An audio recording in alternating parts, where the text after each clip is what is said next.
बिस्मिल्लाहिर्रहमानिर्रहीम अस्सलाम वालेकुम। ऐसा लग रहा है कि चाइना फंस चुका है और अमेरिका इस पूरे झमेले से पूरे वर्ल्ड समेत निकल रहा है और इस सूरत हाल में लड़ाई बड़ी खतरनाक हो चुकी है। आप जरा देखिए आज हुआ क्या है।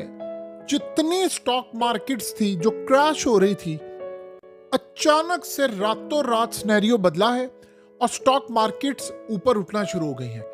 यानी आप ये सोचें कि जापान से लेकर दीगर जितनी कंट्रीज हैं, चाइना इधर उधर सारी जगहों पर, चाइना के अलावा आप अगर देखें तो एशिया की जो मार्केट्स हैं अचानक से उठना शुरू हो गई हैं और वो सारी की सारी जो लॉस था वो रिकवर होना शुरू हो गया है।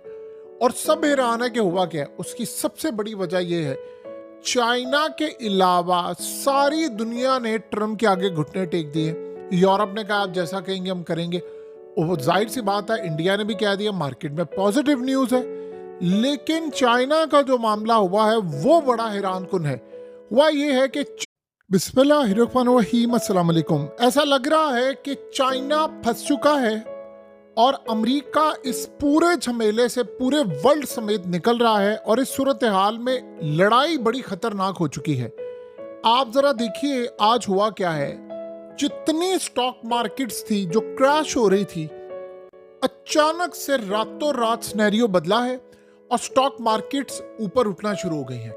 यानी आप ये सोचें कि जापान से लेकर दीगर जितनी कंट्रीज हैं, चाइना इधर उधर सारी जगहों पर, चाइना के अलावा आप अगर देखें तो एशिया की जो मार्केट्स हैं अचानक से उठना शुरू हो गई हैं और वो सारी की सारी जो लॉस था वो रिकवर होना शुरू हो गया है। और सब हैरान है कि हुआ क्या है। उसकी सबसे बड़ी वजह यह है, चाइना के अलावा सारी दुनिया ने ट्रम्प के आगे घुटने टेक दिए।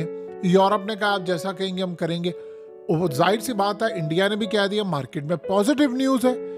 लेकिन चाइना का जो मामला हुआ है वो बड़ा हैरान कुन है। हुआ ये है कि